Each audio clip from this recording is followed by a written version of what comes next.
আসসালামু আলাইকুম ওয়া রাহমাতুল্লাহি ওয়া বারাকাতুহু। সবাই কেমন আছেন? আশা করি সবাই ভালো আছেন, সুস্থ আছেন। হ্যাঁ ভাই, আমরাও আল্লাহর রহমতে অনেকটাই ভালো আছি। তো আমরা তো বর্তমানে ভাই ইরান শহরে আছি। ইরান তো এমনিতেই বর্তমানে আতঙ্ক একটা বিরাজ করতেছে ইরানের প্রত্যেকটা মানুষের মনে। যাই হোক, এটা তো আমি একটা ভিডিওর মাঝে বলছিলাম। আমার আমার বিষয়টা হইতেছে এটা না। আমি বলতেছি ভাই, আমরা এই যে মুসলিম হিসাবে আমাদের দায়িত্বটা কি? আমাদের দায়িত্বটা কি এই যে মুসলিম হিসাবে? ভাই, আমরা কিন্তু অনেক কিন্তু ব্লগার আছি। হয়তো আমি একজন ছোট্ট ব্লগার। আমি হয়তো ইসরায়েল এবং তারপরে ফিলিস্তিন নিয়ে আমরা কোনো কিছু বলতে পারি না, যারা বড় ব্লগার আছি। কারণ এটা বললেই একটা সমস্যায়, আরে ভাই সইলা যাক, সইলা যাক, সমস্যা নাই। পেজ সইলা যাক, কোনো সমস্যা নাই। ভাই, আমরা মুসলমানদের কিরম ভাবে মারতেছেন আপনারা কি একবার দেখছেন? আপনারা কি একবার লক্ষ্য করছেন?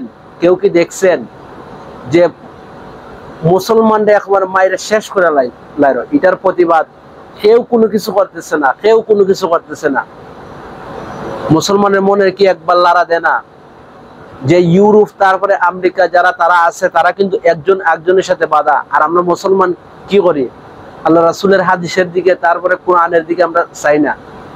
আমরা হইলো এক মুসলমানের ভাই আল্লাহ রাসূলের হাদিস, কিন্তু আমরা কি এখন কি এটা মানতেছি?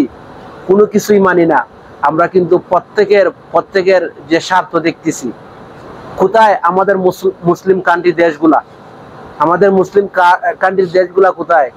যে ফিলিস্তিনের মানুষগুলা সবসময় বলতেছে, কোথায় তোমরা, তোমাদের বিবেক কোথায়? তোমাদের বিবেক গেছে? তোমরা কি বুঝতেছো আজীবন বাঁচবা? আমরা মুসলমান কি আজীবন বাঁচবো না? যেমন মিশরের নীল নদী শুকিয়ে যাব, কোরআন হাদিসে আছে, এটা আজীবন থাকবো না। তেমনি ভাবে প্রত্যেকটা মানুষ মরতে হইব। কুল্লু নাফসিন যায়কাতুল মাউত, প্রত্যেকটা মানুষ মরণশীল। একদিন না একদিন মানুষ মরতে হইব। আল্লাহ রাসূলের কোরআন আয়াতের কোনোদিন মিথ্যা হয় না। তো আমরা কি অনেকে যারা যারা আছি মুসলমান, বড় বড় ব্লগার আছো, আপনারা কি সবাই কি কণ্ঠ তুলতে পারো না? হয়তো আমরা শক্তি দিয়ে পারতেছি না। আমরা হয়তো সবচেয়ে নিম্ন হাদিসটা হইতেছে মন দিয়ে ঘৃণা করা। আমরা তো মন দিয়ে ঘৃণা করতেছি, কিন্তু তার চেয়ে হইতেছে শক্তি দিতে না পারো, মুখ দিয়ে প্রতিবাদ করো। এইটা তো আমরা পারি।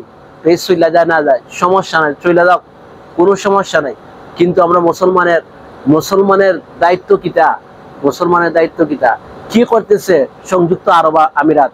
কি করতেছে কাতার? সবাই কি করতেছে? তো আমি সবার কাছে বিনীত অনুরোধ জানাইতেছি, সবাই একসুরে কণ্ঠ তুলো। আমরা একসুরে কণ্ঠ তুললা ফিলিস্তিনের সাথে আমরা হাতে হাত রাখি। সবাই ভালো থাকবেন, সুস্থ থাকবেন। আল্লাহ হাফেজ।